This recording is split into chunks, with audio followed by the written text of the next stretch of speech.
guys, Big Block here and Jeremy back at Creative Rods. Today we're going to be discussing the beginning of a build here at Creative Rods. It always is nice to start with a good project, or really you have to start with a nice plan, and obviously it starts with a good customer. So once you get a good customer and a good vehicle, we can start planning your project out, whether that be just a full restoration on a truck like this 56 Chevy, which is absolutely original from one end to the other. It could be restored, or if you would like to, you could Pro Tour it, customize it, however you want to do. Anything is possible with this right here. And we start with these projects like this just to be able to get a good sense of where we want to go and what's good and what's not good. Some panels are, as you can see, they are damaged and rusted and rotted out. We want to replace. Other panels might still be usable.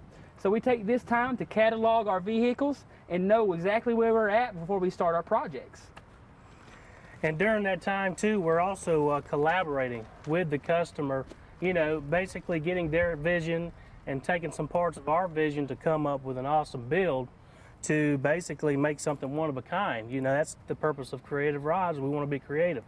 So we go from that point, you know, we can discuss basically everything he just said, talking about it could be a Pro Touring build, could be a back original, you got colors to discuss, wheels, whether we want to lower it, you know, everything to that nature.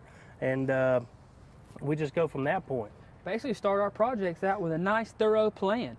From one end of this until what you'll see later on as a finished product is a very extensive and long period of time. It's a lot of labor of love, but we love to do it here at Creative Rods. And anything we can get our hands on and touch, we want more and more and more of. And these trucks are very hard to find. It's a 56 Chevy with a big back glass factory truck, and it's all original. Everything on it is original, and for what we can tell has not been touched. It still runs and drives, if you believe that. But we like to take this opportunity to start with you on projects in the beginning bones, because most people don't see them in this light. They don't see them in this lifetime of what it was. They see the finished product. So we're going to start and show you from beginning to end a little bit of what it takes to actually make a cool creative rod.